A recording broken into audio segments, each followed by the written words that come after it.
हा बोल बोल. सर्व लेडीजला माझी ही रिक्वेस्ट आहे की सिलेंडर घेताना हे कधीही वजन करून घ्यावे.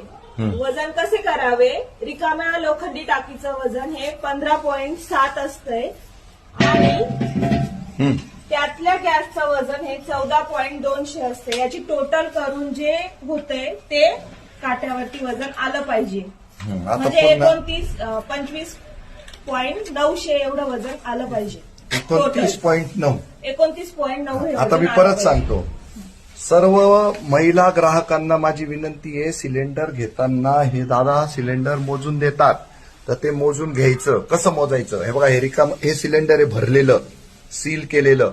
त्याच्यावर कॉलरवर हा 15.7 आकडा जो आहे हा रिकाम्या सिलेंडरच्या वजनाचा आकडा आहे. त्यामध्ये देशभर 14 किलो 200 ग्रॅम गॅस असतो. म्हणजे 15 आणि हे 15.7 हा आकडा बदलता असतो. कधी हे लोखंडी सिलेंडर 15.5 किलोग्रॅमचं असतं, कधी 14.9चं असतं. ते डिपेंड कसं बनवलेलं आहे त्याच्यावर. आणि त्याच्यामध्ये 14.200 हे ऍड करायचे म्हणजे त्याची जी टोटल येईल. आता ह्याच्यात 15.7 अधिक 14.2 म्हणजे 29.9 हे वजन भरायला पाहिजे होतं. आणि आता आपलं वजन किती भरलंय? 29 किती होतं? 29.9 होतं. तर त्यामुळे ते सक्सेसफुल झालेलं आहे. जसं आपण 1 लिटर दूध मोजून घेतो तसं 14 किलो 200 ग्रॅम हा गॅस आपण मोजून घ्यायचा आहे. त्याची ही पावती आहे ती एवढ्या रुपयांची आहे.